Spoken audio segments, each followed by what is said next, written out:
Boa noite a todos vocês que vieram prestigiar não só a Fundação Arte do Cão, mas também a Sandra Bernardes, nossa arquiteta, urbanista, dona de um vasto conhecimento sobre patrimônio, então, que é minha parceira nessa defesa, ela há mais tempo do que eu, mas com certeza com a mesma força a gente luta por isso, e que hoje vai nos contar sobre os acampamentos de Brasília. Quem não está aqui há muitos anos, eu estou, então inclusive tive amigos que moravam nesses acampamentos e aonde eu fui algumas vezes pelas minhas colegas de escola, e é um assunto super interessante, eu estou louca para ouvir. Então, dito isto, Sandra, por favor.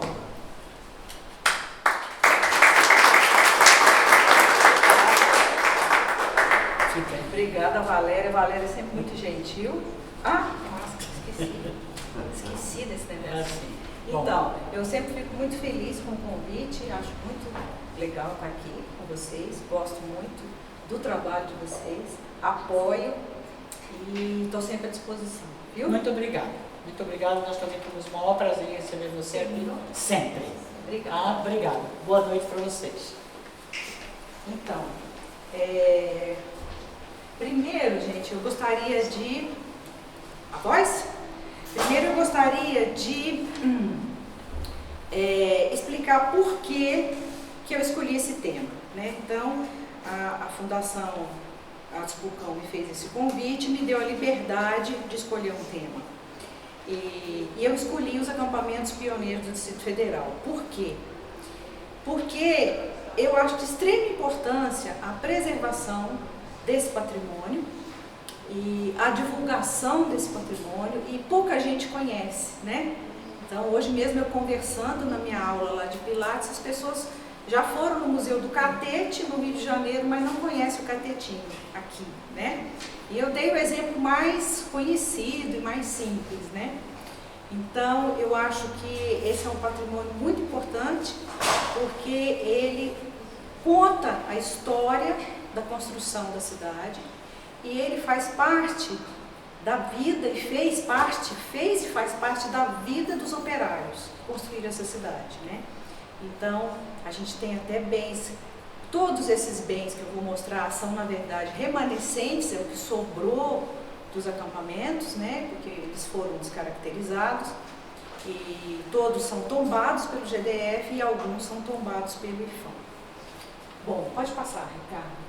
Então, eu vou começar falando sobre a mudança da capital. Na verdade, são questões que muita gente já conhece, né? A questão de por que a mudança da capital, que isso vem sendo pensado desde o século XVIII.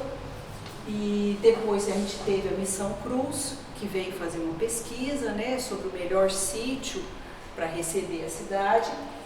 E a pedra fundamental em 1922, que é lá em Planaltina, que também é um marco, né, da cidade, existe até um processo de tombamento. 30 anos depois, vem uma lei que determina a realização de estudos, né, para a nova capital. E esses estudos são, não está aí anotado, mas fazem parte do relatório Belcher, que foi o relatório que realmente fez estudos, assim, vamos dizer, mais completos e mais minuciosos até do que a Missão Cruz, porque já tinha se passado muitos anos, né? E eles definiram o melhor sítio. E o melhor sítio é onde foi instalado aqui o Distrito Federal, que é o sítio Castanho, né? E o JK em 55 era candidato, prometeu de mudar a capital, em 56 ele foi eleito, e ele assume isso como uma meta, síntese, né, do governo dele. E a cidade, então, também tem uma relação muito forte com a questão da industrialização brasileira naquele momento, né? A indústria automobilística estava sendo instalada, então a gente tem uma cidade rodoviarista, não é à toa, né?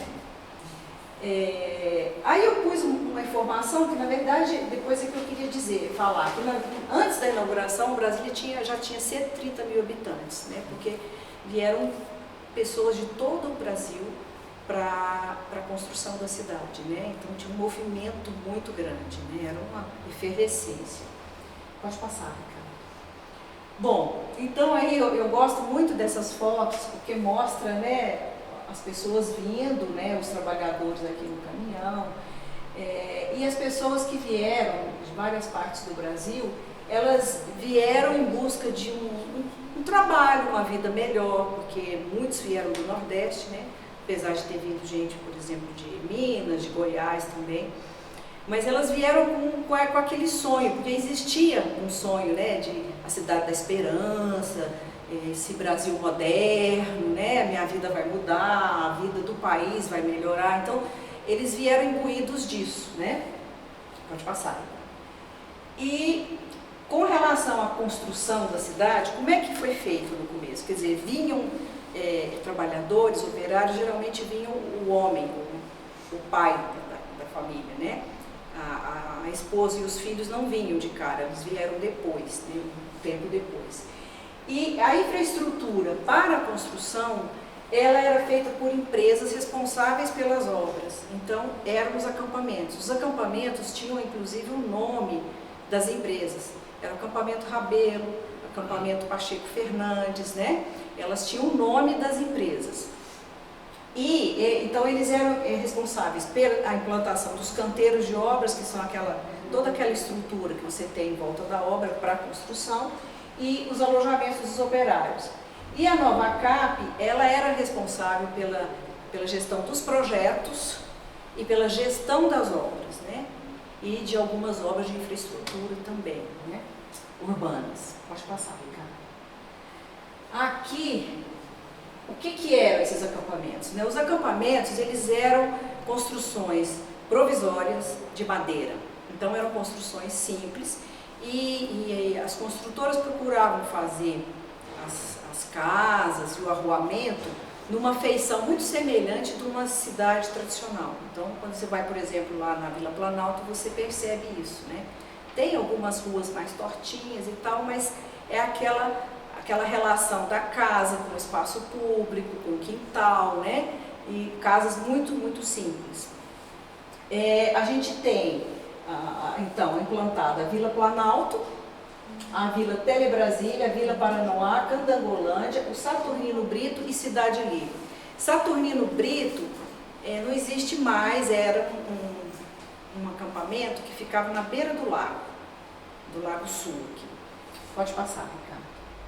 E aqui eu trouxe fotos para mostrar, embora aquela foto não seja tão antiga, mas mostra bem como é que eram as casas ali da Vila Planalto e aqui da Candangolândia.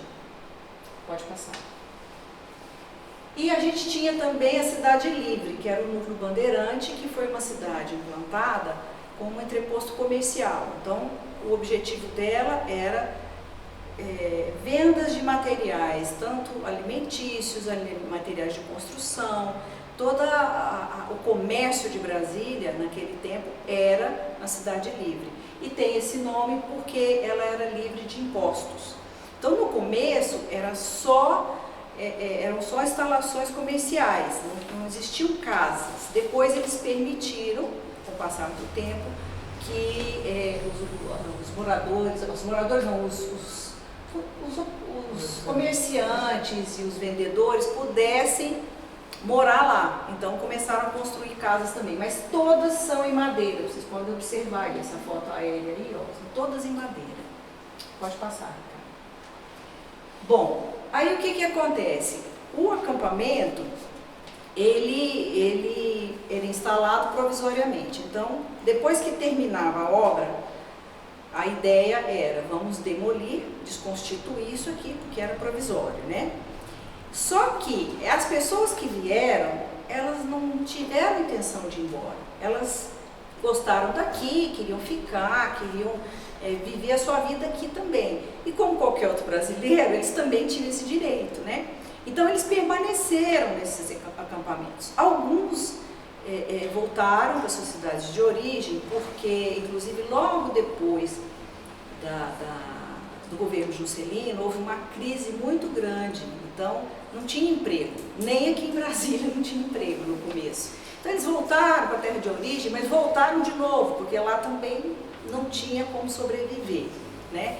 Então, aí vem esse conceito. O acampamento, ele tinha esse nome, acampamento a gente sempre associa uma provisoriedade, né?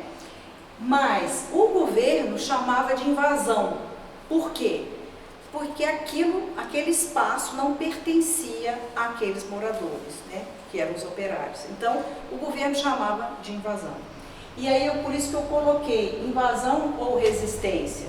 Por quê? Porque eles estavam ali resistindo, eles estavam lutando pelo seu direito à moradia, uma coisa que hoje, inclusive, existe instituído em lei na Constituição Federal de 88, né? Existe lá garantido o direito à moradia, mas isso naquele tempo não existia essa discussão.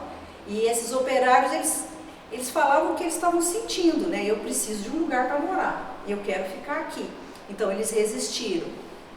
E aqui, essas duas fotos mostram as demolições que foram feitas. Foram feitas muitas. Ó. Isso aqui, uma foto é Vila Planalto e a outra é do Núcleo Bandeirante. Pode passar. Bom, então, alguns acampamentos foram realmente demolidos, ou parte deles, né? E alguns resistiram. Então, o Núcleo Bandeirante, que era Cidade Livre, né, passou a se chamar Núcleo Bandeirante, foi demolido, mas foi reconstruído em alvenaria, né, com o mesmo arruamento. A Vila Metropolitana se tornou um bairro do Núcleo Bandeirante, e a Candangolândia era ali na beira da BR-040 mesmo, e a Vila Planalto. Eu vou depois falar mais detalhadamente sobre cada um desses. E aqui eu trouxe um exemplo que eu gosto muito, que é a Escola Júlia Kubitschek. É uma escolinha linda, feita muito parecida, assim, quando você olha, você se lembra do Catetinho, né? Porque ela tem as características modernistas sobre pilotis, tem as treliças, as varandas, né? Linhas retas. E tinha uma coisa inovadora para a época até, que é a rampa, né? Que se o Catetinho fosse assim, seria melhor, ele tem escadas, né? E, então, essa escola ela foi construída na Candangolândia, mas ela era muito pequena, ela só comportava 300 alunos. Então, com o tempo, eles foram tendo uma demanda maior, então tiveram que construir outro prédio, construíram e abandonaram essa construção. Ela não foi demolida, ela foi se deteriorando, né? Então, teve um tempo em que foi usada como moradia de pessoas que não tinham moradia, e depois ela estava tão mal, que nem essas pessoas conseguiram morar mais lá. E depois ela sofreu um incêndio, então ela foi destruída por um incêndio, e depois houve projetos de reconstrução que não chegaram a acontecer, né? Bom, agora eu vou fazer um parêntese, porque eu vou falar de um assunto que eu até falei com o Coutinho aqui, com o professor Coutinho, que ele conhece bem, que é o GT Brasília. O GT Brasília, o nome completo é bem grande, Grupo de Trabalho para a Preservação do Patrimônio Histórico, Cultural e Natural de Brasília. Ele foi instituído no início da década de 1980, por iniciativa de um grupo de técnicos da Fundação Nacional Pro Memória. Para quem não conhece, Fundação Nacional Pro Memória era o braço executivo da antiga SFAM, que antes de se chamar IFAM era SFAM. Era Serviço do Patrimônio, depois Secretaria, Subsecretaria de Patrimônio. Então, a Fundação Nacional Pro Memória era uma fundação que executava a política de preservação. E um grupo de técnicos, já vendo que a cidade estava na década de 80 consolidada e com um boom imobiliário muito grande, né, e com os preços subindo muito e uma pressão muito grande para aumentar gabaritos, eles tiveram a ideia de formar um grupo para estudar o patrimônio. O que era o patrimônio do Distrito Federal, né? Então, na época, dirigente da Fundação Nacional Pro Memória era Luísio Magalhães. E ele era uma pessoa assim, visionária, uma pessoa de mente muito avançada para a época, e ele conseguia fazer um trabalho maravilhoso em plena ditadura, e ele deu todo o apoio para esse grupo. E esse grupo então foi instituído com membros da Fundação Nacional para a Memória, da Universidade de Brasília e do GDF. Da Fundação Nacional para a Memória era Briane Bica, que foi a gestora. Trabalharam também os arquitetos Márcio Viana e Eda Barbosa, e tinha um grupo de estagiários. Pela Universidade de Brasília foi Maria Elaine Kosdorf, o professor Moody Cossack e o professor Coutinho também participou das discussões, e o professor Eurico Salviati, que ele era paisagista. Bom, aí o que aconteceu? O trabalho de pesquisa começou, só que havia uma dificuldade, né? Como é que a gente estuda o patrimônio de uma cidade moderna? Não tinha parâmetro para isso, não existia na época, né? Nenhum estudo para balizar e dar suporte teórico para que se desenvolvesse uma metodologia. E aí, o que eles fizeram? Eles começaram estudando o espaço rural existente, que muita gente, eu já vi várias exposições, falam assim, que quando se começou a construir Brasília, aqui não tinha nada. Isso é um absurdo total, né? Aqui tem até pré-história, a gente tem sítio arqueológico aqui. Então, o estudo começou pelo espaço rural existente de várias fazendas antigas, né? A mais antiga data de 1852, algumas estão aí, ainda existem, podem até ser visitadas. A paisagem existente e modificada, que era todo o trabalho que o Eurico Salviati fazia, e estudava o cerrado e a vegetação exótica. Foi um trabalho minucioso, eu me lembro disso. Eu não trabalhei, eu trabalhava na Fundação Nacional para a Memória, mas eu não trabalhei nesse grupo, não participei. Depois a arquitetura vernácula, que era Planaltina e Braslândia, que também já estavam aqui, né? E os acampamentos pioneiros. Depois é que se chegou na cidade modernista. A parte dos acampamentos pioneiros foi um trabalho desenvolvido pelo professor Moody, porque ele pegava os estudantes, colocava esse tema na disciplina e fazia o levantamento dos acampamentos, né? Denise participou, não foi, Denise? Sim. A Denise foi estagiária da Promemória nessa época, Denise Gouveia.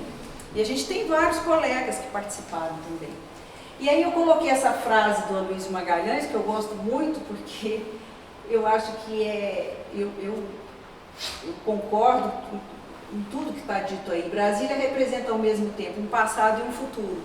E é mesmo, né? Porque você tem tudo aqui. E aí esse trabalho demonstrou isso. Pode passar. Bom, o GT Brasília trabalhou quase 10 anos. E quando em 87 eles chegaram a produzir um anteprojeto de lei para a preservação do patrimônio. Detalhado esse anteprojeto. Então ele listava os acampamentos, ele definia as poligonais e colocava parâmetros gerais de preservação, né? E ainda remetia a obrigação do poder público local de proceder pesquisa, identificação e dar assistência técnica aos moradores, né? Esse trabalho, em 87, na mesma época, já havia um movimento do então governador José Aparecido para tornar Brasília patrimônio mundial.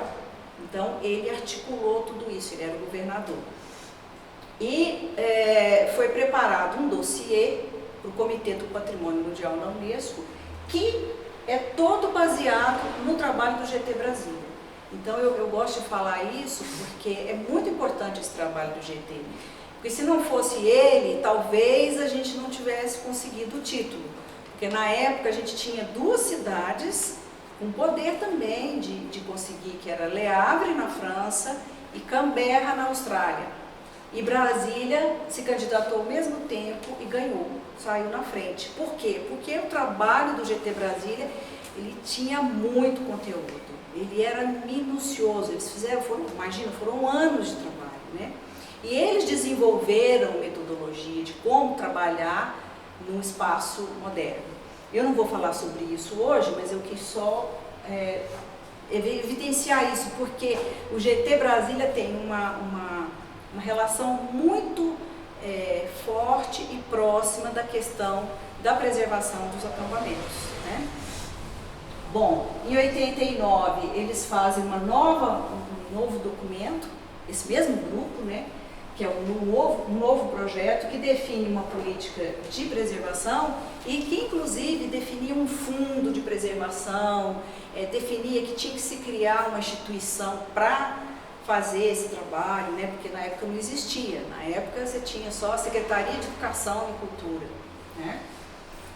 Bom, e aí ele chegou também a propor, né, a preservação então, de espaços existentes, da vegetação existente, dos espaços que tinham um valor simbólico e referencial, que eram os acampamentos, os traçados urbanos originais desses acampamentos também, e as formas de ocupação dos lotes e manutenção de tipologias construtivas. Aqui eu estou me atendo só à questão relativa aos acampamentos, né? Essa é a proposta do GT.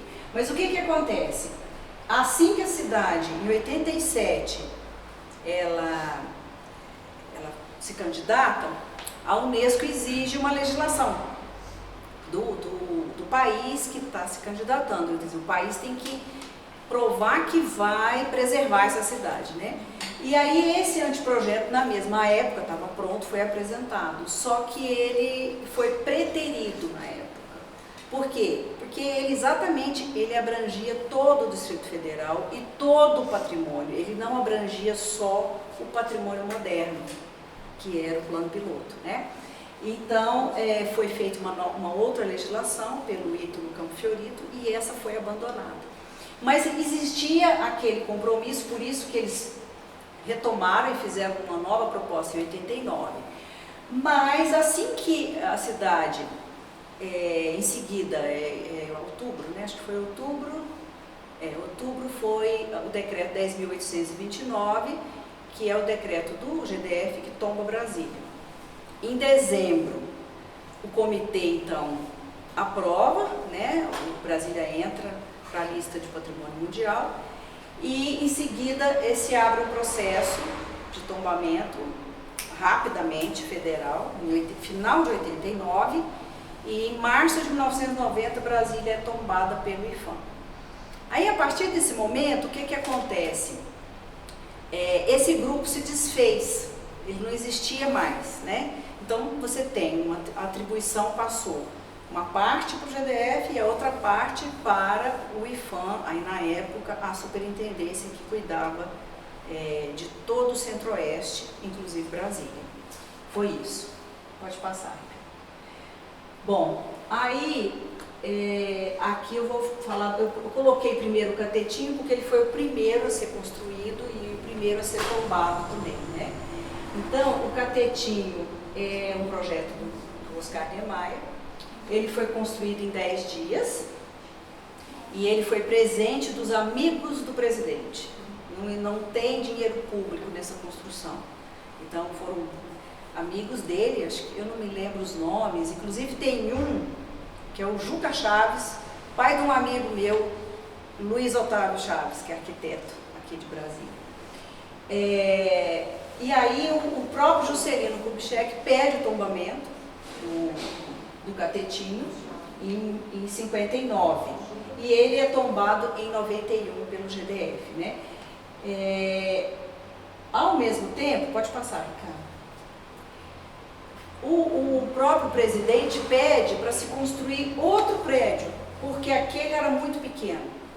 O que acontecia? Ele despachava ali e ele tinha que se hospedar ali, quando a família vinha também, e vinha muita gente visitar Brasília. Era uma estratégia dele de reforçar a mudança da capital, porque tinha uma briga política muito grande, né? Carlos Lacerda era contra, Então, ele trazia personalidades internacionais antes da cidade ficar pronta para visitar Brasília. Pra vocês terem ideia, vieram para cá, acho que foi antes da inauguração, o Sartre e a Simone de Beauvoir.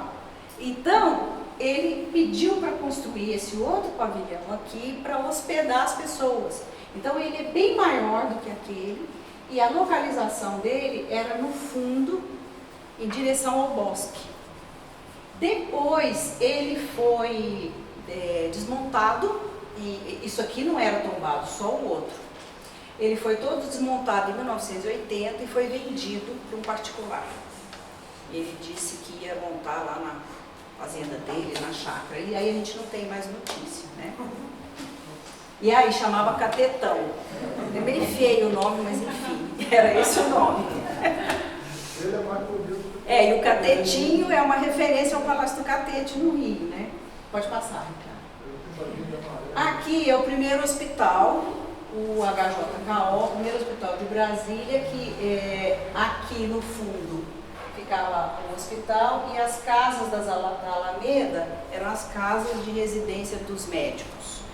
E por trás aqui tinha os pavilhões de alojamentos de solteiros, os enfermeiros, médicos solteiros, eles tinham alojamento separadamente. Bom, era também a sede do IAPI, que é o Instituto de Assistência à Previdência dos Industriários, é esse o nome. Inclusive, essa área toda é de propriedade do INSS, que é um grande problema hoje, ainda hoje é assim. Bom, então foi o primeiro hospital, ele funcionou até 1966, depois que se inaugurou, chamava Hospital Distrital, que era o hospital de base, que tinha esse nome.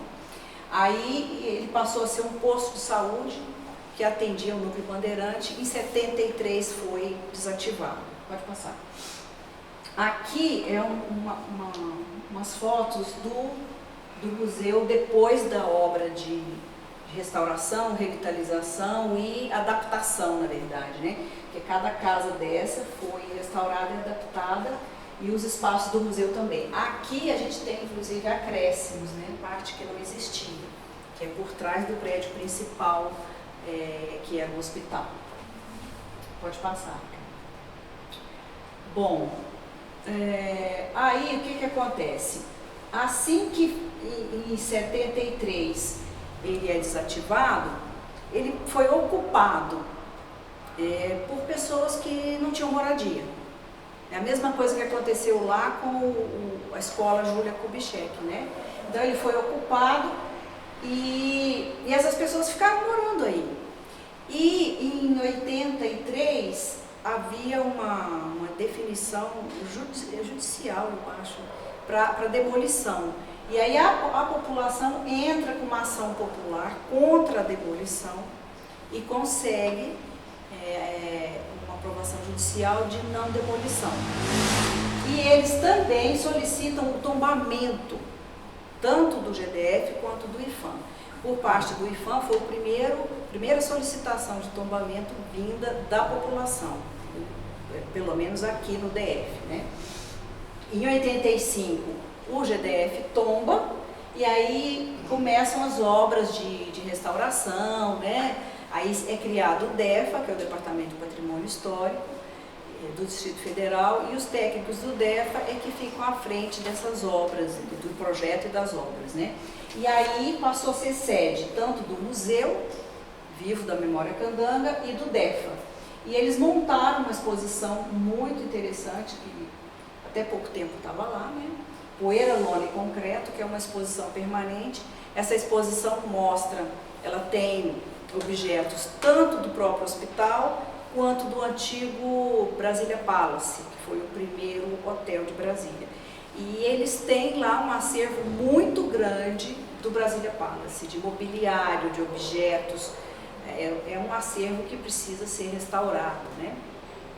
Na verdade, o espaço do museu lá em cima, ele não foi todo terminado, né? Eles foram fazendo aos poucos, porque se utilizava muita madeira de apreensão, né? as fiscalizações ambientais faziam apreensão de madeira e então o DEFA solicitava essa doação dessa madeira, né? E ele hoje, ele está com muito... Bom, eles também faziam ações educativas muito importantes na época, eu me lembro. Chegava a ter 8.000 estudantes visitando por ano. Então iam em ônibus visitar, contar a história, como é que foi o começo de Brasília, né, para essas crianças, isso acontecia. Hoje, eu não sei se essa atividade ainda... Tinha oficinas também. Tinha as oficinas, exatamente, tinha as oficinas do saber fazer, que era, tinha da memória, tinha tecelagem, cerâmica, papel, né? Eles tinham uma atividade muito forte lá, né? Tinha festas nos fins de semana, porque o lugar é muito bonito, muito bucólico, cheio de árvores. Só que ele está um pouco abandonado, né? Ele precisa de manutenção, restauração e é uma gestão que tem atividades, porque um lugar sem atividade ele vai morrendo mesmo, né? Então isso é uma pena. Pode passar, Ricardo. Aí a Vila Metropolitana, que era do lado ali do Núcleo Bandeirante, né? A Vila Metropolitana ela foi construída para receber os engenheiros e trabalhadores do aeroporto. Então era sempre assim, os acampamentos ficavam mais ou menos próximos das obras, né? O que aconteceu é que se manteve a escola, que é aquele prédio lá, e foi inclusive adaptado e acrescido, né, com um projeto do pessoal do DEFA também. E a igreja tem também uma praça lá e parece que uma bica. E o resto não se manteve, nem o traçado urbano. Por quê? Porque a legislação urbanística existente em Brasília era outra, completamente diferente. Então, os arquitetos, os urbanistas vinham e faziam um projeto para atender uma legislação urbanística existente. E, num caso como esse, tinha que ser uma legislação específica, né, para aquelas condições. Então, o traçado urbano foi alterado também, mas a vila existe e ainda tem esses exemplares lá. Pode passar, Ricardo. Aqui é a capelinha, que é aquele prédio anterior em preto e branco, é esse aqui. Ela foi destruída por incêndio em 2007, foi reconstruída em 2008. E todos esses processos, a população é que solicitava, sabe? Por quê? Porque era o espaço de afeto deles, né? De vivência deles. Então, as igrejas eram o lugar onde eles se casavam, onde eles batizavam os filhos, então, onde a comunidade se encontrava. Então, tinha uma relação muito forte de afeto com esse espaço, né? Pode passar. A Candangolândia, ela já foi construída em 56 pela Nova Cap. A Nova Cap, que foi criada para gerir todas essas obras, né? Então lá você tinha as casas para os funcionários da Nova Cap e era muito grande. Então tinha posto de saúde, tinha o HJKO, que ficava do outro lado da pista, né? A escola, que é aquela que eu mostrei inicialmente, posto policial e 2 restaurantes. E tinha também uma caixa forte, a primeira caixa forte de Brasília, e existe inclusive até hoje lá. Essa caixa forte é em concreto, né, Ricardo? Sim. E foi a primeira instituição, então, bancária de Brasília. Então, todos os pagamentos, tudo era guardado nessa caixa forte lá. É outro espaço também que teve todo o seu traçado alterado, modificado. A única que não alterou o traçado foi a Vila Planalto. Pode passar. Ah, não, e também, volta aqui, ela era chamada de Sacolândia também. Por quê? Porque é o seguinte, ela não tinha só as casinhas de madeira, é só voltar. Ah, voltou. Voltou muito, é outra. Ela não tinha só as casas de madeira, então as pessoas usavam isso aqui, saco de cimento, papelão, né? Então tem inclusive uma história que está num filme, que depois no final eu vou mostrar não, vou falar sobre ele, que é Brasília segundo Feldman, né? Que o operário aqui escreve uma carta para o pai lá no Nordeste e fala assim: meu pai construiu uma casa com 300 sacos de cimento. Aí o pai fala assim, meu filho ficou rico lá em Brasília, eu vou correndo para lá, que deve ser uma casa maravilhosa, né? Aí ele chega aqui, é isso aí, entendeu? O saco de cimento era literalmente a embalagem, né? Pode passar. Aqui, então, é a igreja de São José Operário. Essa igreja foi tombada em 98, mas foi reconstruída também. Tá vendo que ela está toda bonitinha? Ela, na verdade, ela foi construída do outro lado da pista, e aí as pessoas tinham que atravessar, e era muito perigoso. Então, eles pediram para que o poder público construísse essa igreja do lado de cá, e ela foi reconstruída lá na Cantavolândia. Agora aqui é a Vila Planalto. A Vila Planalto eu coloquei essas duas fotos. A primeira mostra o arruamento bem simples, né? E já com os postes e cercas de arame farpado. E aqui um exemplar de uma casa e bastante árvores. Isso aqui já não é tão da época, né? Porque no começo de Brasília não tinha. Isso aí são árvores exóticas, devem ser frutíferas, né? Pode passar. Então, o acampamento inicialmente era da Rabelo e Pacheco Fernandes para atender às obras do Palácio da Alvorada e do Brasília Palace. Depois, quando essas obras foram as primeiras, né? A primeira construção aqui foi o Palácio da Alvorada. Quando ele ficou pronto, eles começaram a trabalhar nas obras do eixo monumental, né, e da Praça dos Três Poderes. Então, o acampamento ele foi crescendo, ele era muito maior do que ele é hoje lá, né, porque eles realmente desmontaram muitas casas. Havia também um outro trecho que se chamava Vila Mauri. A Vila Mauri era a favela da Vila Planalto, era vamos dizer assim, o mais irregular, porque esse também era feito com papelão e essa vila ficava na parte mais baixa, que foi inundada pelo lago.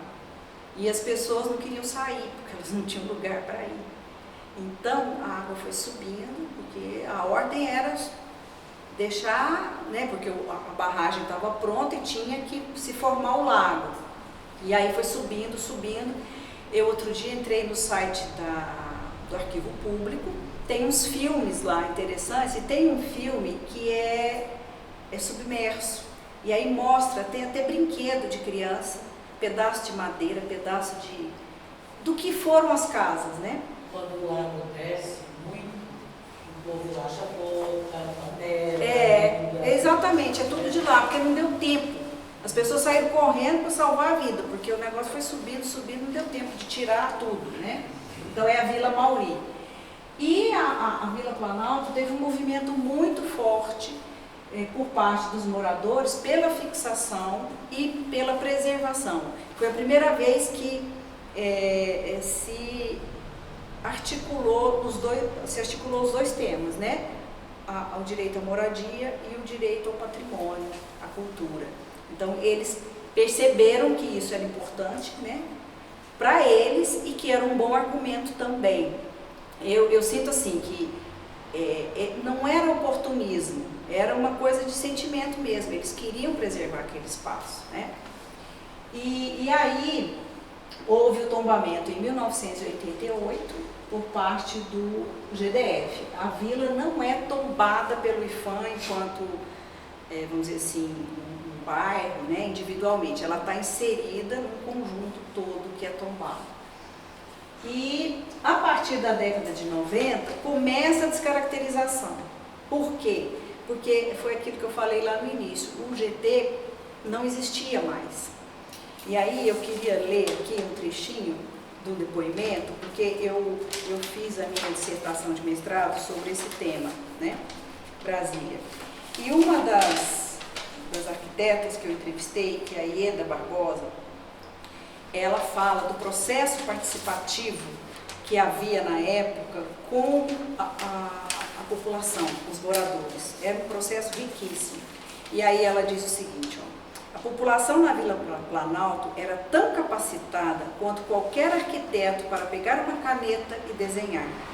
O nível de troca de conhecimento que houve, quer dizer, existia um escritório local, existia toda uma justificativa das propostas, a área já tinha 3 ou 4 propostas alternativas ao longo do tempo para fixação e parcelamento. Então, na verdade, foi um processo de desenharmos juntos. Então, foi um processo riquíssimo, mas assim que o grupo acabou, isso se perdeu, sabe? Essa participação. E aí ela fala assim, efetivamente a questão política preponderou. A questão da retirada do GT Brasília da Vila Planalto, no momento em que foi fixada que a competência passava a ser do GDF, o DEFA não teve suporte suficiente para enfrentar a Terracap, a CAESB, que faziam parte do grupo gestor e tinham um poder de decisão muito mais forte. Então, assim, na verdade, a descaracterização a gente não pode atribuir só a questão dos moradores. Porque que acontece? Os moradores, alguns recebiam lotes em cidades satélites e iam embora. E outros, imagina aquela área super valorizada, começaram a vender, né? Hoje a gente tem a classe média de Brasília morando na Vila Planalto. E eles foram saindo dali. Mas, por outro lado, teve um problema de gestão aí, sabe? Muito sério, que eu acho que se esse grupo tivesse continuado, se a situação tivesse sido outra, pode ser que a gente tivesse uma Vila Planalto mais preservada hoje, né?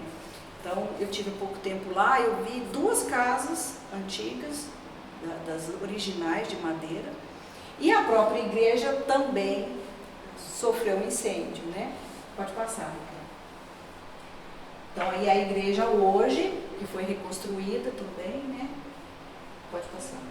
E aqui toda a questão da polêmica do incêndio, à época, né? Foi em 2000.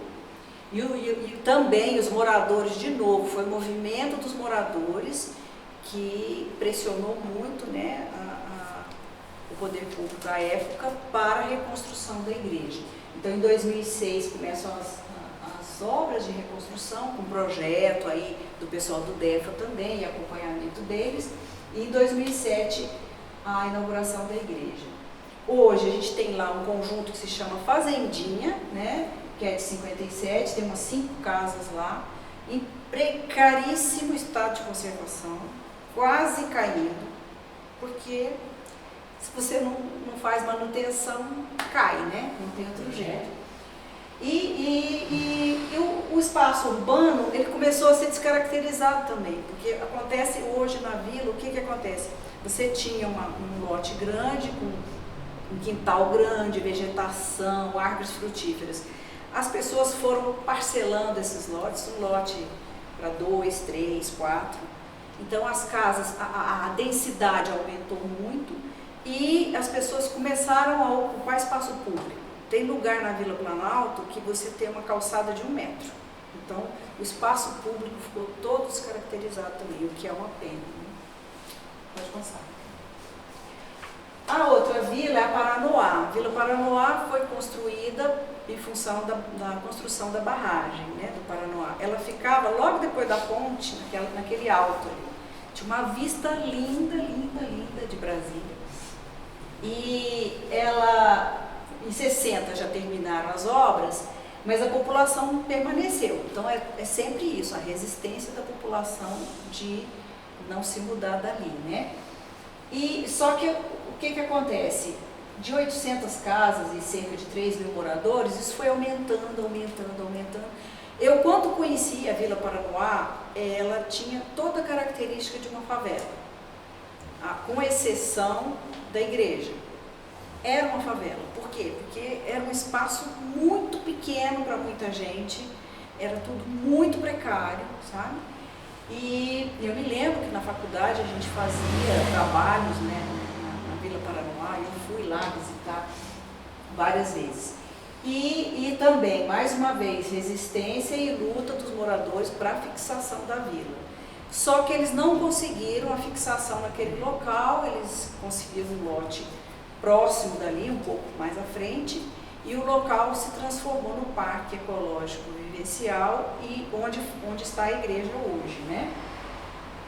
E então, foi tombada também pelo GDF em 93, E tudo isso, em todos os casos, você tem a reivindicação da população por moradia e por preservação, que é um caso muito interessante esse, né, de Brasília, nesse aspecto.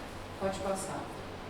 Aqui é a igreja que existe lá hoje, a igreja São Geraldo. Oi? Pegou fogo também? Não, essa não. Não, mas quase todas foram reconstruídas, né? Caiu sozinho. Ruiu, porque quando você não tem manutenção, Ficou só a escada ela foi toda reconstruída. e o piso. Inclusive o telhadinho dela de cimento amianto. Foi restaurada recentemente, né? Foi. Aí o que era a Vila Mauri? Consegui essa foto aí pelo Ricardo, né? O Zé. Ah, não, é o Zé. Então você vê aqui, ó, olha lá o prédio do anexo do Congresso Nacional, e aqui, ó, você percebe que aqui é mais baixo. Tá vendo? Isso aí é todo um aspecto de favela, né?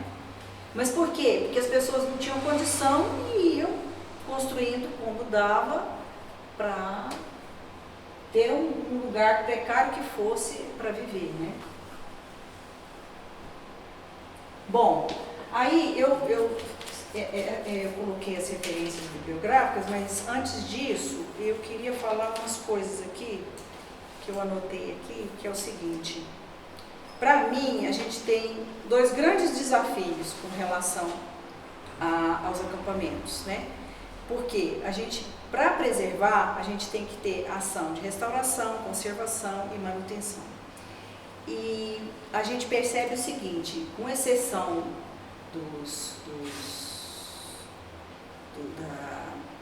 das igrejas, né? Os outros espaços estão muito deteriorados. A Fazendinha, o Museu Vivo da Memoracandanga. O Catetinho também é mais bem cuidado, porque inclusive, ele tem tombamento federal. O Museu Vivo da Memoracandanga, ele tem tombamento federal. E há pouco tempo ele sofreu um problema seríssimo lá numa viga, num pilar, num dos alojamentos, é o alojamento da cerâmica, e ele estava para cair. Aí o IPHAN correu lá, fez uma obra emergencial e conseguiu evitar o pior, né? Porque depois do estrago feito é mais difícil ainda, né? E aí muita gente pensa assim, mas isso é madeira cara, madeira de lei. Não é. Essas construções são era madeira que tinha na época, que sobrava, entendeu? Não era uma coisa, porque era para ser provisório. Então não é madeira de lei. A questão é que madeira é mais, vamos dizer assim, se deteriora mais fácil por umidade, cupim, né? Você tem uma série de problemas. Então, se não tiver ação de conservação, não se preserva. E a outra coisa que eu acho muito importante são ações de divulgação, sabe? Porque eu percebo que grande parte da população de Brasília, do Distrito Federal, não conhece esse patrimônio, não sabe que ele existe. Esse é um problema seríssimo, né? Então eu acho que é uma questão que o poder público tinha que fazer alguma coisa, né? Eu me lembro que na época áurea do DEFA, lá no Museu Vivo, esse trabalho era feito. Eu tenho até aqui, ó, algumas coisas que... Esse aqui, não foi nem na época do DEFA, mas eles faziam também. Esse aqui é um outro, ó. Visite o Museu Vivo. Isso aqui é um livrinho infantil que foi feito pelas meninas da Tríade, né? Que é muito legal. Esse aqui é um trabalho muito interessante também, Mulheres Presentes na História de Brasília, Direito à Vida. Isso aqui é uma publicação da Nancy Alessio Magalhães. A Nancy, ela volta lá para a bibliografia, referência, aqui, ó. A Nancy fazia parte desse núcleo de pesquisa da UNB, junto com o José Walter e a Tereza Paiva, e eles fizeram esses 3 filmes, Mãos à Obra em Brasília, de 85, Cadê Brasília que Construímos, de 92, e Batalhas pelo Patrimônio, Batalhas pela Vida. Eu não pus a data disso.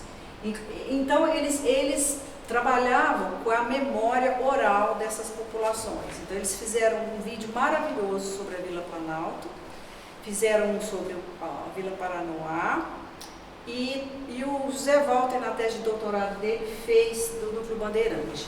E aí eu coloquei aqui Brasília segundo Feldman, que é do Vladimir de Carvalho e do Eugênio Feldman, que inclusive tem um depoimento do Atos Bulcão, né? Ele entrevista o Atos Bulcão e um operário e mostra imagens da época da construção. Tem o filme do Joaquim Pedro, que é um curta, né? Brasília com tradições de uma cidade nova. E aí eu pus os créditos das fotos. Bom, gente, é isso. Aí aqui eu trouxe, só para mostrar para vocês, essa publicação aqui é do IFAM, que é os roteiros dos acampamentos do Distrito Federal, escrito pelo meu amigo José Mauro, que está aqui. Eu na época trabalhava lá, ajudei a fazer, a coordenar esse trabalho.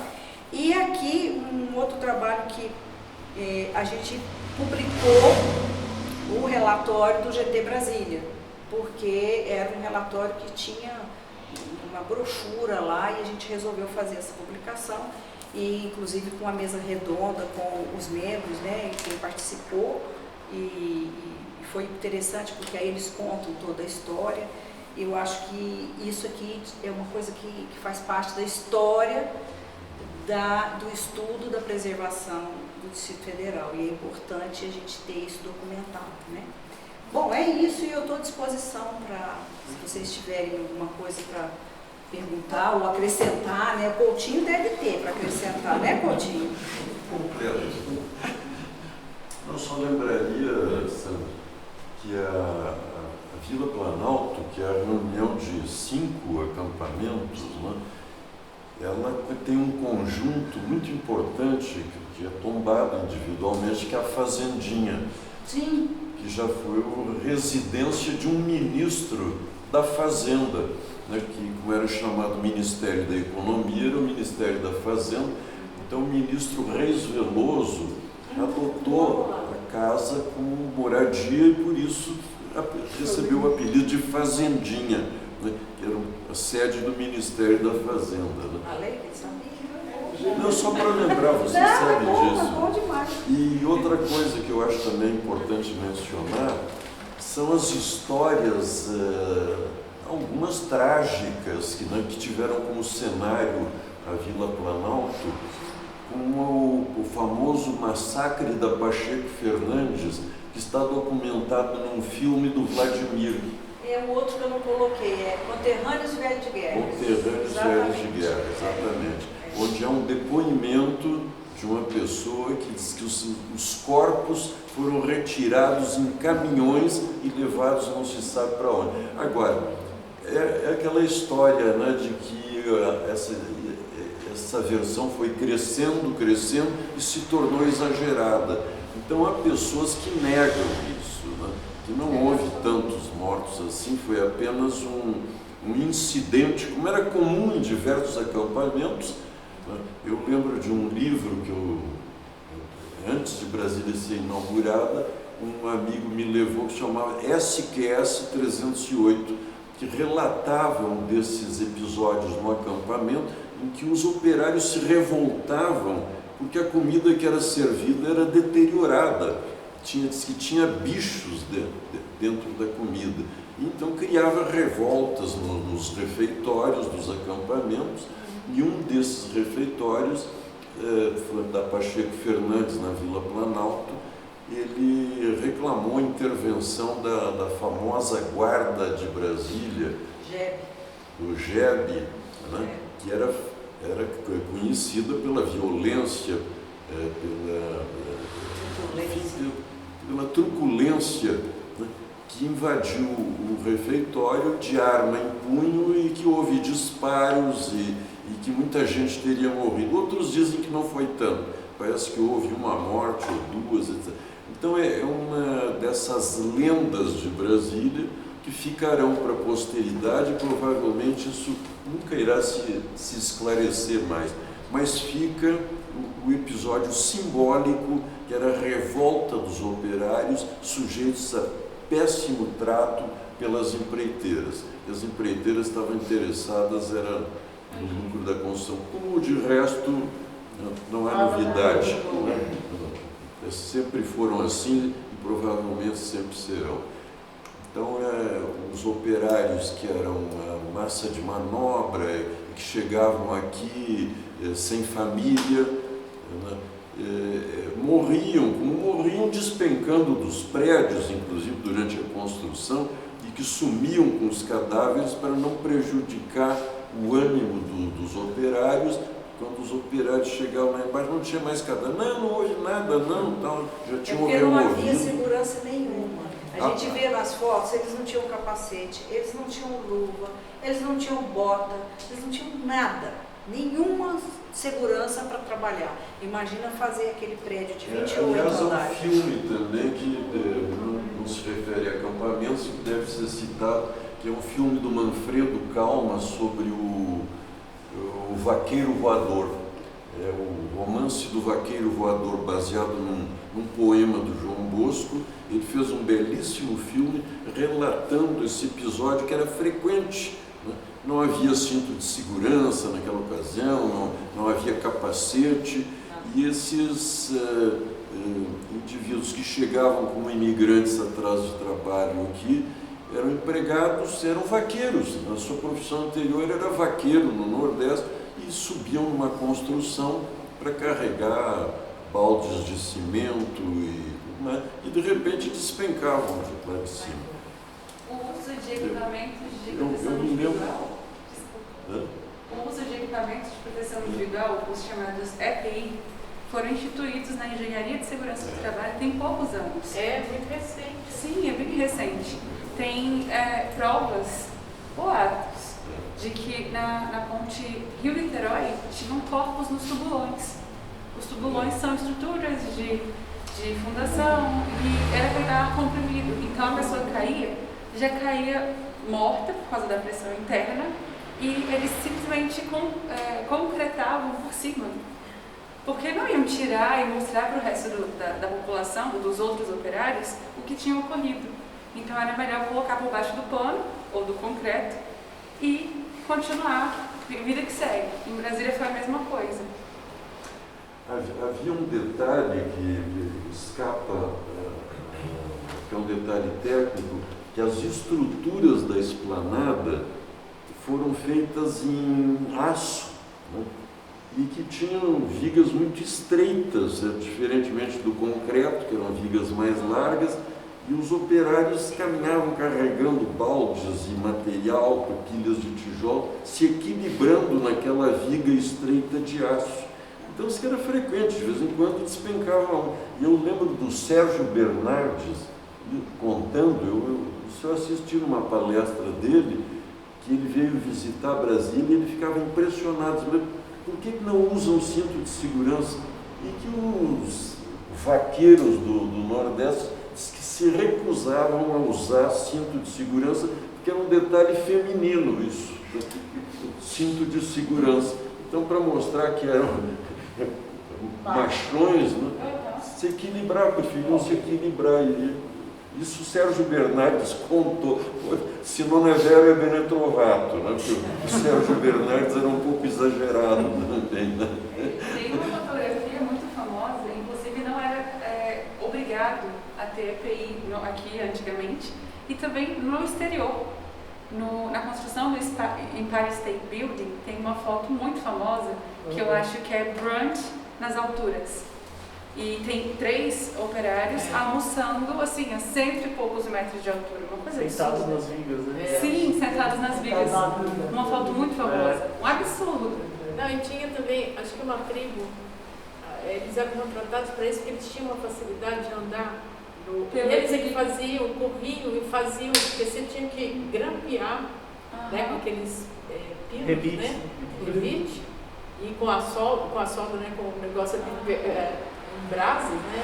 Ferro em brasa para Tinha mais prática. E eles tinham essa facilidade, eles eram contratados especialmente para isso. Muito Eu me lembro interessante. Na faculdade eu fiz um trabalho sobre essa parte de segurança e tal. Muito doido. É bem interessante, bem legal. Bom, eu esqueci de dizer mais uma coisa, que eu, Ricardo e Zé Mauro, nós estamos escrevendo um livro infanto-juvenil sobre os acampamentos. porque a gente acha que, eu acho que é melhor trabalhar com criança, sabe? Eu tô mais velha, eu já estou um pouco cansada, sabe? Não sei se é porque a gente fica um pouco descrente, né, de instituição. Trabalhei 33 anos em instituição pública e assim, avança-se muito pouco, né? E eu acho que o patrimônio, ele só é preservado se ele é importante para as pessoas, sabe? Se ele faz sentido na vida das pessoas. Se ele não fizer, não tem instituição, tombamento, nada que faça aquilo se preservar, sabe? Então, eu acho que esse trabalhar com as crianças é muito importante, né? Envolver as crianças nisso, eu acho que é fundamental. Por isso que esse trabalho do DEFA lá no Museu Vivo era muito interessante, né? E eu não sei se ele continua. E eu soube outro dia que o acervo da exposição permanente, que é lona, poeira e concreto, foi retirada toda. E aí, teve várias pessoas, o próprio Silvio Cavalcante, que foi o primeiro diretor lá, né, ele fez uma carta reclamando disso, e aí a Secretaria de Cultura disse que foi retirado para fazer uma restauração e que ia ser remontada, né? Então, eu não sei o que aconteceu depois, que há muito tempo eu não vou lá. Mas assim, eu acho que não adianta também você ter os espaços, você tem que ter aquele espaço sendo ocupado com atividades, né? Porque senão não tem muito sentido. Porque Museu vivo tem que ser vivo, né? Museu vivo da memória candanga. E a memória candanga é a memória desses que construíram a cidade, né? Porque, na verdade, o que acontece? Os grandes, assim, famosos na história toda de Brasília são os arquitetos, né? Oscar Niemeyer, Lúcio Costa, são os famosos. Mas a gente tem que valorizar quem realmente proporcionou que isso tudo acontecesse, né? Esse pessoal trabalhava muito, eram horas e horas, trabalhavam até à noite, não tinha parada não, porque a cidade tinha que ficar pronta, e ficou, né? Então foi graças a esses trabalhadores, que como o Coutinho disse, muita gente despreparada aprendeu fazendo, porque não era esse o seu ofício, né? Até o Marcos disse que aprendeu fazendo, imagina o peão. Pois é, imagina o peão. Então é isso, eu acho que é fundamental trabalhar com criança e a divulgação, entendeu? Para a gente não perder essa memória que é muito importante, que é a memória da construção da cidade, né? É isso. Gostando uma alegria essa palestra, e enfim, desde que eu cheguei em Brasília também, bom candango aí, já século XX. Século XX não, né? Anos 2000. Enfim, me interessei por essa memória, né, desses acampamentos, tal, e como isso realmente fica fora desse circuito, né, fica fora inclusive das políticas de preservação e tal. Mas essa sua apresentação de hoje dá um panorama de como que essa população, ela que luta até hoje, né, ela foi fundamental para essa preservação. Eu não tinha essa clareza desses acampamentos, achei que fosse algo mais de técnico, assim, que vem de cima para baixo. E que como é uma coisa, tem hoje uma rede que chama Rede de Patrimônios Locais do DF, que é um negócio fantástico, que surgiu por lideranças comunitárias de várias RAs, com algumas figuras muito conhecidas e muito combativas, né? A Leiliane da Vila Planalto, a Simone Bacedo de Planaltina, e essa rede tem funcionado, tem se articulado, não só para divulgar, como se juntar essas várias RAs, né, que ficam aí, às vezes esquecidas, né, por trás desse patrimônio mais oficial, esse patrimônio moderno, plano-pilotense, para se organizar e comprar o Estado. E uma coisa que a gente percebe muito nas várias reuniões que têm acontecido, as lives, que é muito legal, porque eles organizam lives para mostrar, cada live é de uma RA, e as pessoas de lá mostrando o seu patrimônio cultural, e todos eles muito mal conservados. E uma coisa que eu tenho percebido, que eu sempre comento, é como que, às vezes, é atribuído à população a culpa pela não preservação, né, a falta de educação patrimonial para essas pessoas, por isso que está assim. E o que a gente tem percebido e discutido muito é que, na verdade, falta gestão. E essa sua palestra isso deu ficou muito claro, que a comunidade está mobilizada, há anos, né? A Associação de Amigos do Centro Histórico de Planaltina tem mais de 15 anos. Uma articulação fantástica, assim, com arquitetos, Márcio Viana está sempre trabalhando com eles, e vão lá e tal. Mas não tem resposta do governo. Trabalho de educação patrimonial, trabalho de articulação, de tentativa de captar recursos, de tentar segurar trator para não derrubar a caserna do Dona Negrinha, é toda a população e o Estado, quando atua para... Que é o caso da Fazendinha, né? Que é um absurdo, um conjunto Fazendinha, na Vila Planalto, no coração do Distrito Federal, está naquela situação, né? E a gente perder, aí depois reconstrói, né? Perdeu, reconstrói. Mas aí você viu, eu mostrei que quando esse trabalho era articulado com a população e tanto o governo federal quanto o local, esse trabalho era feito de maneira conjunta, ele era um trabalho produtivo, entendeu? Ele era interessante, ele tinha inovações, ele tinha propostas. Aí isso acabou. Agora, e há um vácuo na gestão do GDF, né? Não tem. Isso faz muito tempo, né? E trabalhar com a população, eu sou técnica, não é fácil, não é uma coisa simples, porque o técnico ele tem que sair do pedestal dele, que ele acha que ele sabe tudo, né? E ele acha que o outro não sabe nada porque não tem o diploma. E não é bem assim, você viu aqui o discurso da arquiteta Ieda, que eles eram perfeitamente capazes até de desenhar junto, de opinar, porque aquele era o espaço para ele, né? É normal isso, mas é difícil essa coisa dessa interação entre técnico e morador. E precisa ter vontade política, né? Se você não tem, aí é que não acontece mesmo. Então, esse é o grande problema. A moça queria fazer uma pergunta? Posso uma pergunta mesmo? Sim. Eu queria saber se na sua pesquisa a senhora chegou a se deparar com plantas ou documentos dos traçados urbanos originais desses acampamentos, ou então documentos das próprias empresas consultoras referentes a algum tipo de planejamento para esses espaços, ou se não existia mesmo? Não, eu nunca vi, né? Eu não fiz uma pesquisa, vamos dizer assim, detalhada sobre, eu não trabalhei nesses assentamentos, nenhum desses. Eu trabalhei no IFAM, na superintendência do DF, e eu trabalhei na gestão de todo o conjunto tombado, né? Então, na verdade, eu tenho algumas referências, por exemplo, o Catetinho. O Catetinho, sim, porque ele foi desenhado pelo Oscar Niemeyer, né? Então, eu já acompanhei obras de restauração no Catetinho. O Museu Vivo também, porque ele é tombado. Os outros bens e os outros acampamentos, eu nunca acompanhei, porque eles não tinham tombamento federal, sabe? Então, não posso te dizer isso com certeza, mas eu acredito que não tivesse, não. Porque eram coisas temporárias, eram para ser demolidas. Então, uma coisa que não é para ficar permanente, eu acho que não tinha esse planejamento de desenho. Pelo menos o grupo ali na Vila Planalto, eu ainda cheguei a ver as casas todas arrumadinhas, aquelas municipais dos engenheiros, né? Que era uma gracinha, assim. E as pessoas moravam e preservavam. Eu me lembro de ver os jardins. Tinha a mãe de um amigo que morava lá. Ele é engenheiro, inclusive. Eu nem sei como era. Aquela coisa que ia passando de um para o outro, não era original. E elas eram muito bem cuidadas. Um cerquinho de madeira também. Tinha até os jardins, a maioria eram com rosas. Assim, uma coisa bem clássica, né? Então, eu acredito que, quer dizer, ninguém ia construir aquilo sem ter um projeto. As empreiteiras deviam ter, pelo menos para aquele conjunto principal, né?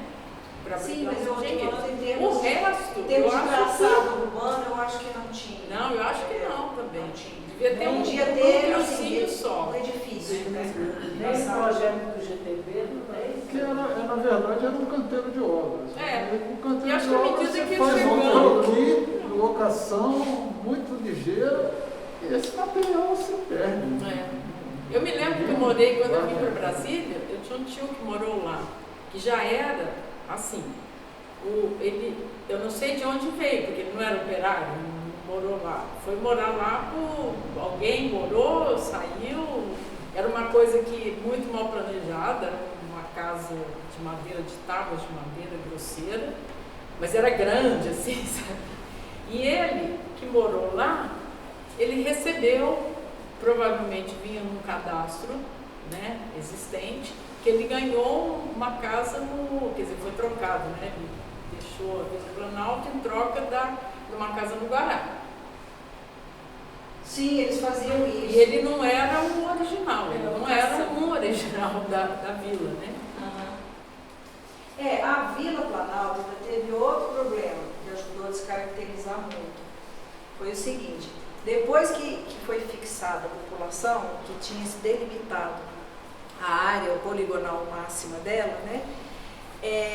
A própria população começou a reivindicar lotes para os seus filhos, porque aí os filhos cresciam, iam se casar e não tinha espaço mais para eles, então eles reivindicavam mais lotes. Eu me lembro disso, e a política do governo do Distrito Federal era de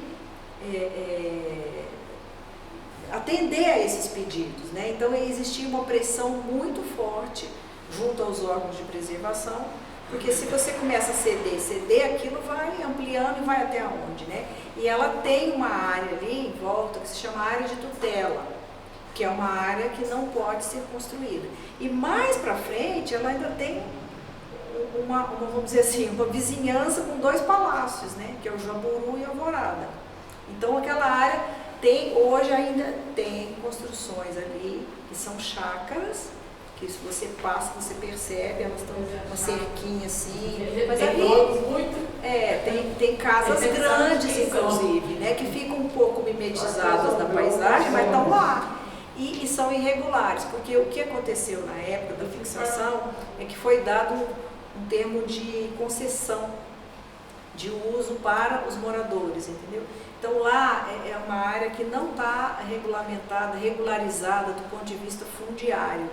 Hoje mais ainda, porque aconteceram essas divisões que eu estou falando. Então, uma pessoa que tinha um lote, ela dividiu ele em 3 e vendeu o que a gente chama de contrato de gaveta, fez um contrato, mas isso tudo é irregular, né? Então, a Vila Planalto ainda tem um caminho aí para percorrer para regularizar a situação fundiária, assim como o Museu Vivo, que eu falei que é um lote do INSS.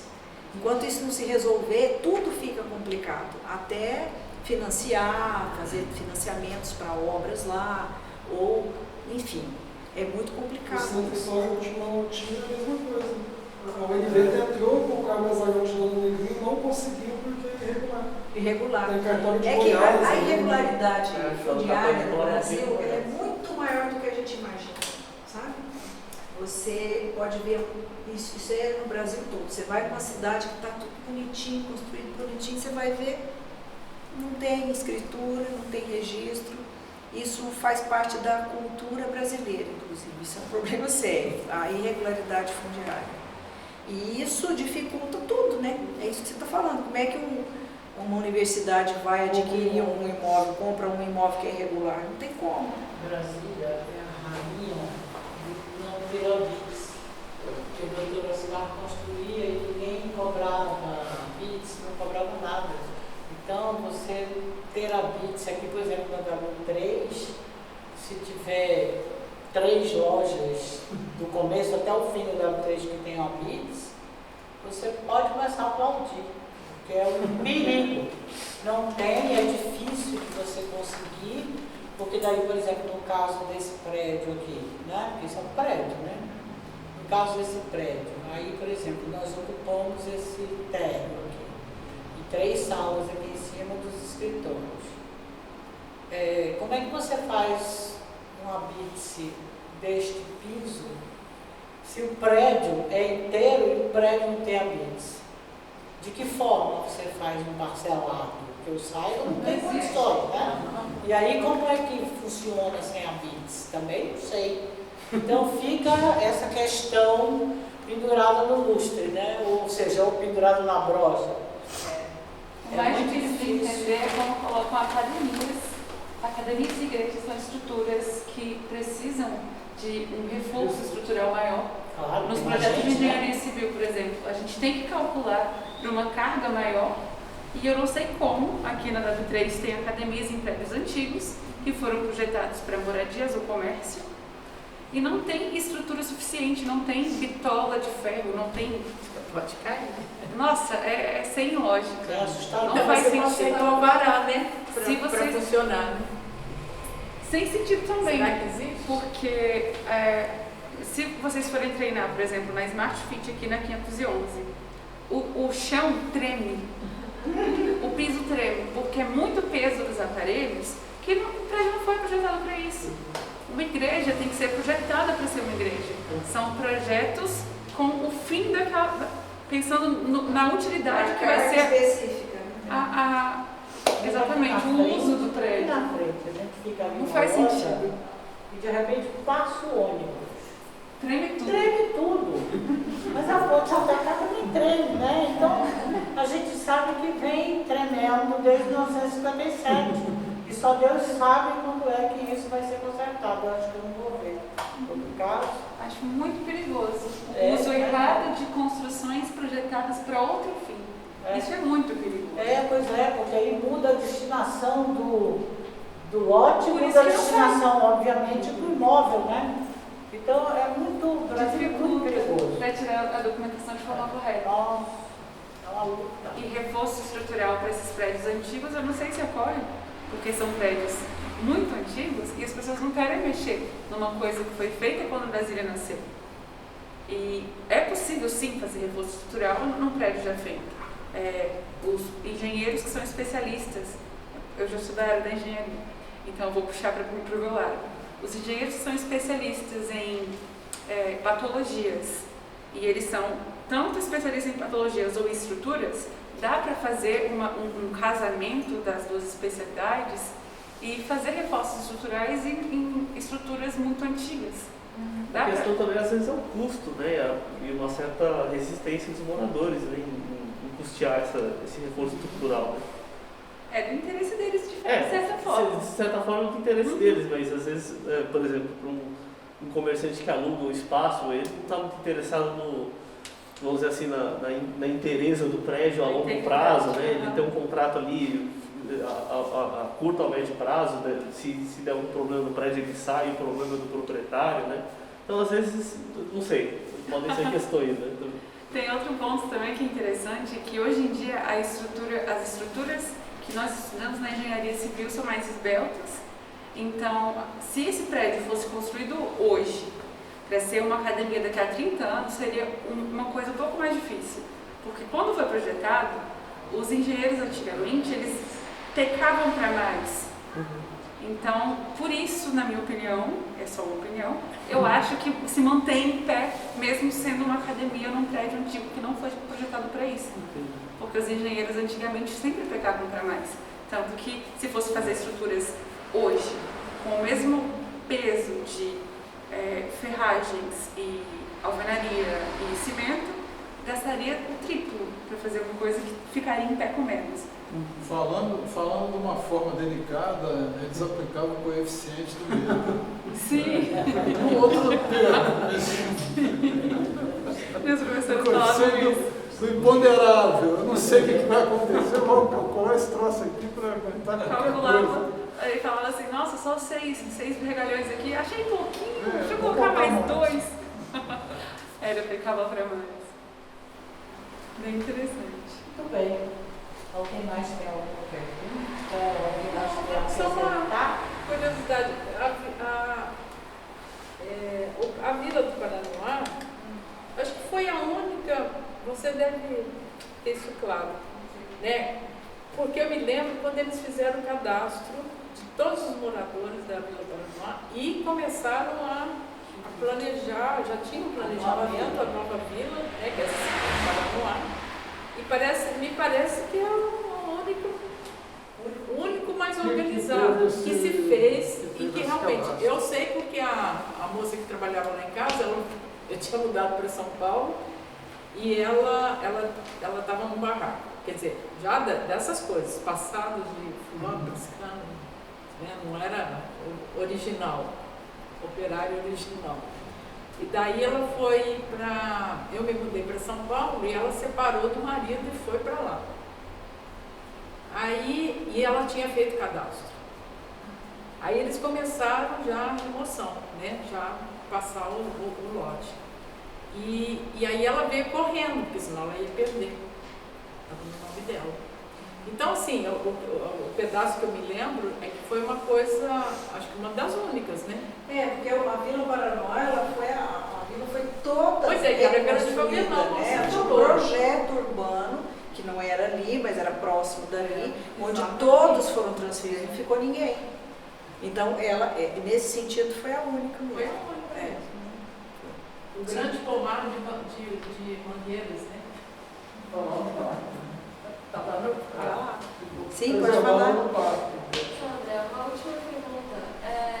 Eu entendi que a proposta era falar sobre os assentamentos, né?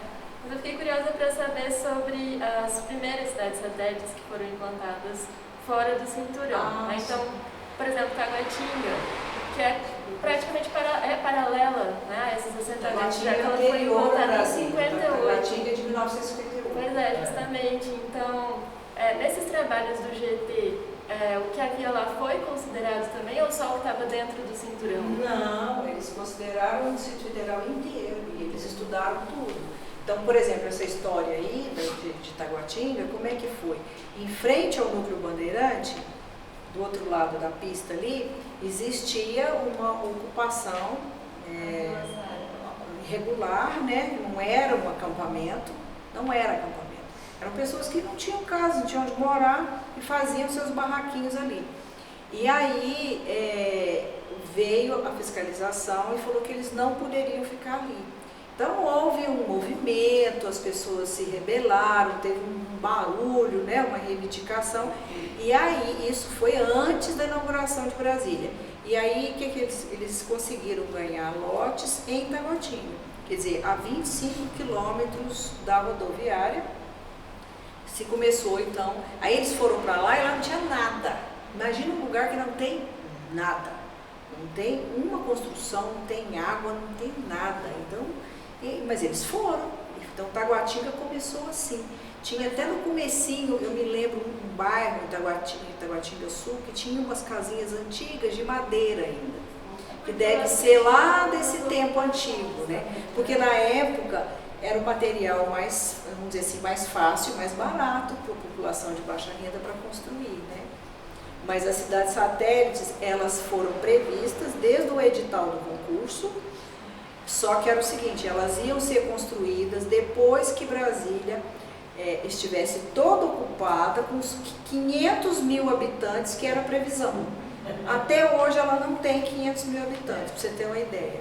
E a gente tem mais de 30 cidades em volta de Brasília. Eles começaram a alterar o conceito, né? Que começaram a pegar essas pessoas desmobilizadas e levar para essas cidades.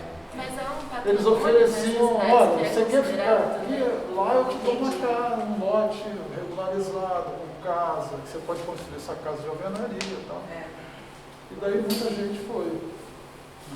Pode repetir? A minha pergunta é se há um patrimônio que é considerado nessas localidades também, que está sendo estudado. Olha, o conceito de patrimônio é muito amplo, entendeu? Claro que tem patrimônio. O patrimônio o que é o patrimônio? O patrimônio é a maneira que você tem de existir, de viver, de comer, as manifestações culturais, música, dança, isso tudo é patrimônio. Então a gente tem patrimônio sim em todos os lugares, né? Então a gente tem, inclusive aqui em Brasília, patrimônio imaterial. A gente tem o teatro de bonecos, a gente tem a capoeira. Isso tudo é patrimônio, inclusive registrado, ele não é patrimônio imaterial, não se tomba, ele tem um registro, né? Mas patrimônio é tudo aquilo que faz parte da sua cultura, da sua maneira de ser, da sua tradição. Então, por exemplo, você tem o seu patrimônio da sua família, que é os objetos da família. Então, as cidades têm os lugares que são considerados referências para elas também, entendeu? Toda cidade tem, independente de que cidade seja. A favela tem, entendeu? Todo lugar tem. O patrimônio é muito amplo, né? O mundo está cheio de patrimônios, patrimônio ambiental, tudo isso é patrimônio. Não é não, professor Coutinho? Então é muito, muito amplo. O IFAM tem um trabalho interessante que se chama Inventários Participativos, que é um trabalho que é feito nas comunidades para se discutir o que é patrimônio para aquela comunidade. A comunidade é que vai definir o que é patrimônio para ela, entendeu? Não somos nós que estamos longe de lá, que não vivenciamos aquele lugar. Então é isso. Por isso que eu disse agora há pouco que o patrimônio só faz sentido se ele faz sentido para as pessoas. E ele só vai existir e ser preservado e ter continuidade se ele fizer sentido para as pessoas, né? Senão, não tem porquê. Até a broa de milho é patrimônio. O queijo de Minas, por exemplo, o queijo de Minas é patrimônio. O frevo é patrimônio. O frevo, o samba de roda, o acarajé, tudo isso, o maracatu, tudo isso é patrimônio. Então o patrimônio é um conceito muito amplo, uma gama muito grande. E não precisa necessariamente você ter a consagração. O que acontece? Quando você tem uma seleção oficial, você consagra aquele patrimônio. Mas não necessariamente todo patrimônio precisa ser consagrado, né? A gente tem a maneira da gente de viver, por exemplo, na nossa casa, na nossa comunidade, no nosso grupo. Isso é um patrimônio nosso. E isso é importante para a nossa vida. Então, não necessariamente a gente precisa de legislação, de tombamento, de consagração de patrimônio. Mas é isso. É que patrimônio, gente, é muito amplo mesmo. Se a gente ficar falando aqui, a gente fica até amanhã, né? Não, Valéria, não fala tudo. E não fala tudo. Praticamente cidade dormitórios, né? Que as casas eram feitas padronizadas e, enfim. Mas você tem, por exemplo, Taguatinga tem o relógio, né? A Praça do Relógio, que é um símbolo da cidade que hoje é tombado, né? Ceilândia tem a caixa d'água. A caixa d'água da Ceilândia. Então tem alguns pontos chaves nessas cidades que dizem sobre você vê, uma caixa d'água é patrimônio. Daquele local, né? Por que a caixa d'água é patrimônio? Porque aquela caixa d'água foi importantíssima para eles. Porque eles tinham problema de água, faltava água, né? Então aquilo é um símbolo de uma solução de um problema. E ficou no centro da cidade e é patrimônio deles. A mesma coisa com o relógio, né? Então você tem assim, você percebe que não, por exemplo, para nós não tem muito sentido, mas para eles tem. Por isso que eu estou falando, o patrimônio tem que fazer sentido para a comunidade. E aí você tem, né, quando o patrimônio é mundial, é porque ele tem uma importância tal, e ele é um símbolo, uma referência para o mundo. Então, por exemplo, Brasília é arquitetura e urbanismo modernista, na sua extensão de uma cidade, né, imagina 112,25 km² de cidade, e que você não tem em outro lugar. Porque, por exemplo, o Chandigarh na Índia, que é o projeto do Le Corbusier, já foi alterado e não é tão grande quanto Brasília. Então, assim, essa preservação se tornou um marco na arquitetura e no urbanismo modernista para o mundo, né? Por isso que foi registrado como patrimônio mundial. Então, é isso. E a gente tem vários no Brasil, né? E é uma política da Unesco também, né? De ajudar que os países preservem seu patrimônio, dando esse título. Tem uma questão política nessa história também. Eu acho que eu não fui muito clara na minha pergunta. Na verdade, eu estava querendo dizer assim, se havia algum remanescente desse primeiro momento, tal como os assentamentos de patrimônio arquitetônico, que é reconhecido pela população. Mas eu entendo, claro, que a noção do patrimônio é muito maior. Não, mas não tem, viu? Eu acho que não tem. Há muitos anos atrás, eu vi umas casinhas em Taguatinga Sul, mas não sei se existem mais. Igual na Vila Planalto, tem, além do conjunto Fazendinha e da igreja, eu passei numa rua lá, e perto da praça, que tinha duas casas, inclusive vizinhas, uma da outra, que são originais. Mas não tem mais não. infelizmente, né? Foi se acabando. Mas é uma história que eu acho que é interessante e precisa estar viva, né? É isso, gente. Obrigada. Parabéns.